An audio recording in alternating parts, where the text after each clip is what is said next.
Hello नमस्कार दोस्तों। मैं आपका astrology friend doctor Mahesh Joshi आप सभी का स्वागत करता हूं आपके अपने एस्ट्रोलॉजी चैनल लक्ष्मी सूत्रम एस्ट्रो में। जो भी रेगुलर व्यूअर्स हैं उन्हें पता होगा कि इस चैनल पर आपको नई नई सभी ज़िंदगी के जितने भी एस्पेक्ट हैं उनसे रिलेटेड बातें मैं लेकर आता रहता हूं। और जो मेरी बातें होती हैं वो जो भी मैं वीडियोस अपलोड करता हूं वो सभी के सभी वीडियोस फैक्ट पर बेस्ड होते हैं। आपकी हर एक वीडियो जो भी आप देखोगे उसमें आपकी जानकारी में वृद्धि होगी। कोई सुनी सुनाई बातें वो इधर उधर से लाकर मैं कहने की कोशिश नहीं करता। अभी तक आपने चैनल सब्सक्राइब नहीं किया है तो आप सब्सक्राइब कर लें। आज हम जिस टॉपिक पर बात करेंगे वो बहुत ही करंट अफेयर है। करंट अफेयर है रिलेटेड टू जॉब, नौकरी, व्यवसाय।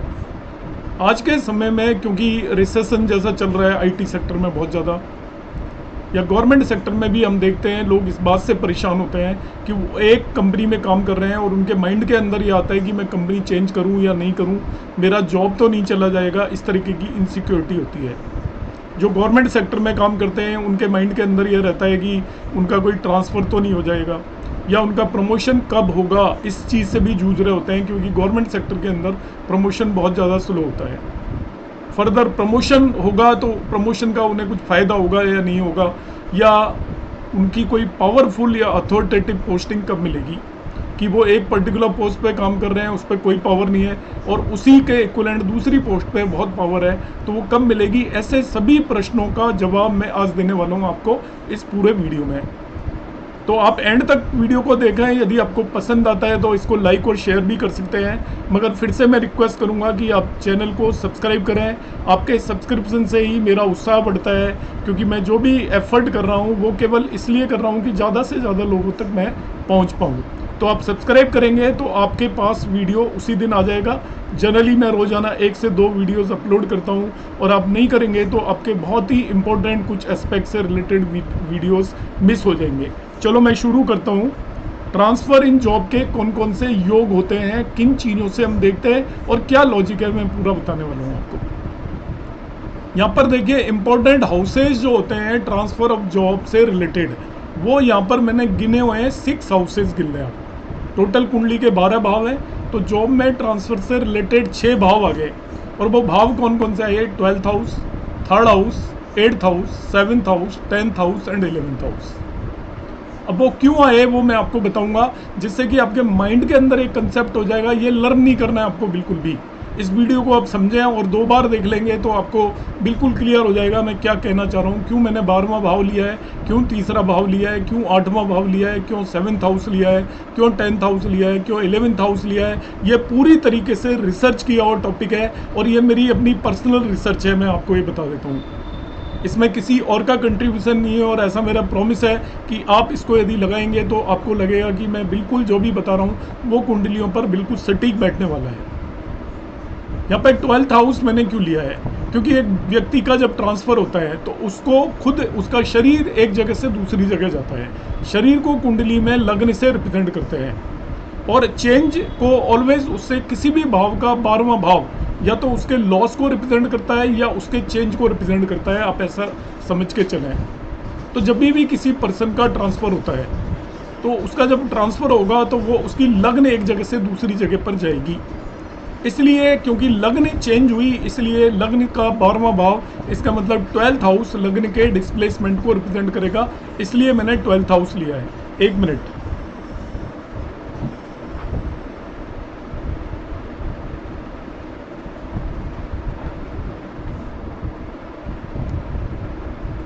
दूसरा मैंने 3rd हाउस क्यों लिया है?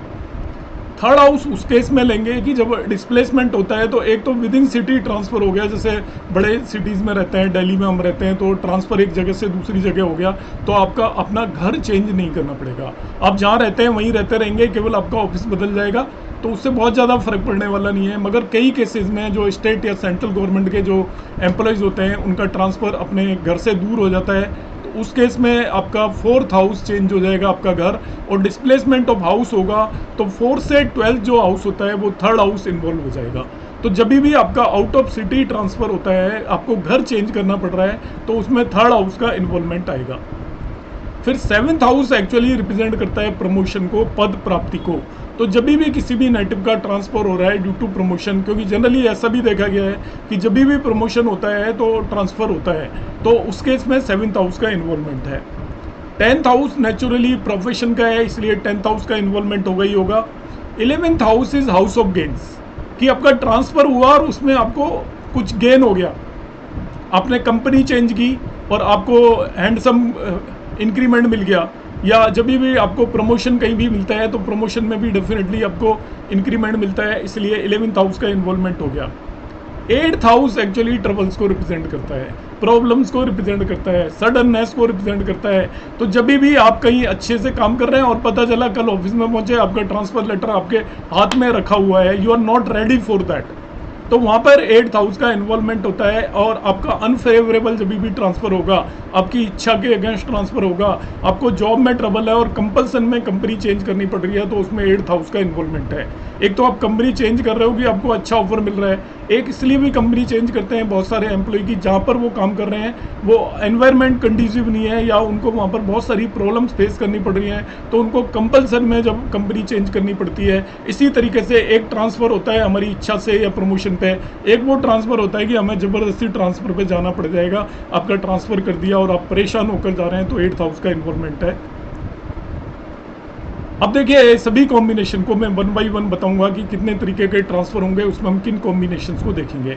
सबसे पहला है ट्रांसफर विद इन सिटी और change in company, undesired transfer बोल रहा हूँ मैं इसको, अनडिजायर्ड, आप नहीं चाह रहे हो। तो इनमें जो हाउसेज इन्वॉल्व होंगे वो होगा 12th, 8th and 10th। 12th house तो इसलिए मैंने जैसे ही बताया लग्न का डिस्प्लेसमेंट होगा, इसलिए 12th हाउस हो गया। 8th हाउस अनडिजायर्ड है, तो अनडिजायर्ड जो भी होगा ट्रबल है आपके लिए, वो आपके लिए अच्छा नहीं है, तो ट्रबल जो भी होगा वो 8th हाउस देता है हमेशा। और 10th हाउस प्रोफेशन का है। इसी तरीके से आप चेंज इन कंपनी कर रहे हो, अनडिजायर्ड वे में कर रहे हो, आपको परेशानी हो रही है और आप कंपनी चेंज करोगे, तो 12th, 8th and 10th house का इन्वॉल्वमेंट इसके अंदर होगा। So dasha of planet related to 12th, 8th lord and 10th lord, इन तीनों प्लैनेट्स की दशाएं और इनसे रिलेटेड प्लैनेट की दशाओं में आपका अनडिजायर्ड ट्रांसफर होगा, या आपको कंपनी चेंज करनी पड़ेगी आउट ऑफ कंपल्सन, मतलब अपनी चॉइस से आप चेंज नहीं करेंगे। तो ये पहले तरीके का ट्रांसफर है, विद इन सिटी आपका ट्रांसफर हो रहा है। दूसरा है ट्रांसफर आउटसाइड सिटी, अब आपको बदल के दूसरी जगह पर जाना पड़ रहा है। तो यहाँ पर addition to previous case 3rd house का और इन्वॉल्वमेंट आ जाएगा, क्योंकि 4th हाउस आपका चेंज होगा, आपका घर भी चेंज होगा, आउट ऑफ सिटी जाएंगे, तो 4 से 12 3rd हाउस होता है, इसलिए 3rd हाउस का इन्वॉल्वमेंट है। और ये अनडिजायर्ड यदि ट्रांसफर है तो 8th हाउस का भी इन्वॉल्वमेंट होगा।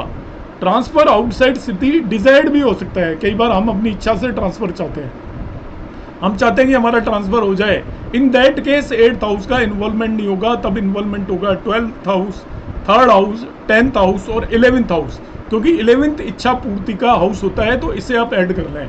ट्रांसफर आउटसाइड सिटी दो तरीके के हो गए, एक तो आउट ऑफ कंपल्सन हो गया, जबरदस्ती कर दिया गया, तब तो आपके हाउसेज इन्वॉल्व होंगे 12th, 3rd, 10th and 8th, या दूसरी कंपनी में चले गए आउट ऑफ सिटी, तभी भी 12th, 3rd, 10th and 8th ये आउट ऑफ कंपल्सन है, ध्यान रखना है। और एक आपको अपनी इच्छा से आप चाहते हो कि मेरा आउट ऑफ सिटी ट्रांसफर हो, आप बेंगलोर में जॉब कर रहे हो किसी कंपनी में, आप चाहते हो दिल्ली के रहने वाले हो कि दिल्ली में आ जाऊं, तब in that case 8th house की जगह 11th हाउस इन्वॉल्व होगा, ये ध्यान रखना है।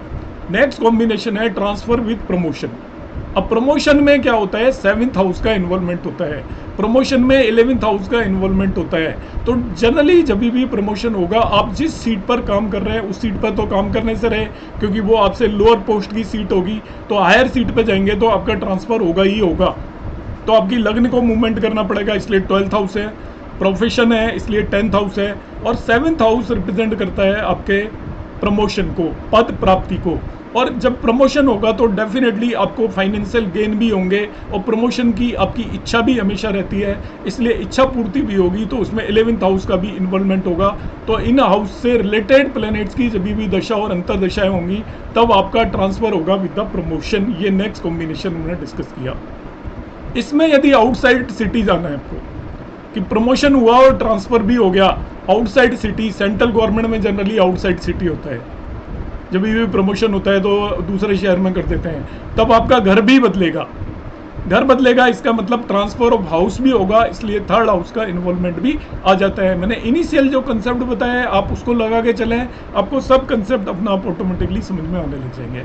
अब ट्रांसफर विद अथॉरिटी, यहाँ पे पावर लिखा है, उसकी जगह आप अथॉरिटी मान लें कि आपका ट्रांसफर हो गया वहीं के वहीं उसी शहर में, मगर अथॉरिटी आपको मिल गई। अब अथॉरिटी में देखिए आपका ट्रांसफर होगा, अथॉरिटी को 11th हाउस भी रिप्रेजेंट करता है और 7th हाउस भी रिप्रेजेंट करता है। हर बंदे की इच्छा होती है कि मैं जिस जगह पे काम करूं मेरी उसमें पावर होनी चाहिए, पावरफुल होनी चाहिए मेरी पोस्ट। तो ट्रांसफर भी अथॉरिटी यदि आपका हो रहा है और प्रमोशन भी साथ में हो रहा है, जैसे आप पुलिस डिपार्टमेंट में आप देख सकते हो कि एक इंस्पेक्टर नॉर्मल इंस्पेक्टर होता है, एक SHO होता है, एक SP ऑफिस में भी होता है, एक SP आपका एरिया का SP होता है, दोनों में दिन रात का अंतर है। एक SHO is very much powerful. तो इन दैट केस आपका 7th और 11th हाउस का इन्वॉल्वमेंट आ जाता है। तो 11th हाउस का इसलिए क्योंकि आपको गेन होती है, इच्छा पूर्ति होती है। तो houses involve are 10th, 12th, 11th and 7th। इसमें 4th हाउस को मैंने नहीं लिया, 3rd हाउस को, क्योंकि वो with in same city transfer में कंसिडर करके चल रहा हूँ। यदि ये भी आउटसाइड सिटी होगा तो उसमें भी 3rd हाउस का इन्वॉल्वमेंट हो जाएगा। So in this way we can predict about the transfer. उम्मीद है आपको ये कंसेप्ट पूरी तरीके से समझ में आ गया होगा। अब जो भी लोग, ये बेसिकली वीडियोस एस्ट्रोलॉजर्स के लिए ज़्यादा है, जो भी लोग आपके पास आते हैं, आजकल बच्चे आते हैं कि मैं कंपनी बदलूं या नहीं बदलूं, या मैं कंपनी बदलूंगा तो कैसा रहेगा, तो आप इस पर्टिकुलर कॉम्बिनेशन को देखिए। इन क्वेश्चनों का आंसर भी यहाँ पर है। आप कंपनी बदलेंगे तो कैसा रहेगा। अब 8th हाउस का इन्वॉल्वमेंट है तो उसमें कुछ ट्रबल्स उसको नई कंपनी में भी रहने वाली है, मगर 7th और 11th हाउस का इन्वॉल्वमेंट है तो आप कहेंगे कि उसको फाइनेंशियल गेन होगा और वहाँ पे वो अच्छा एनवायरनमेंट रहेगा। इस तरीके से हम उसको प्रेडिक्ट करेंगे। होपफुली आपको वीडियो समझ में आया होगा। आपको जैसा भी लगा है आप कमेंट बॉक्स में ज़रूर कमेंट करते रहें, जिससे कि मुझे पता चलता रहे कि जो भी मैं वीडियोस में बात पहुंचाना चाह रहा हूं आप तक पहुंच रही है या नहीं। एंड तक वीडियो देखने के लिए आप सभी का बहुत बहुत धन्यवाद। नमस्कार, जय श्री राम।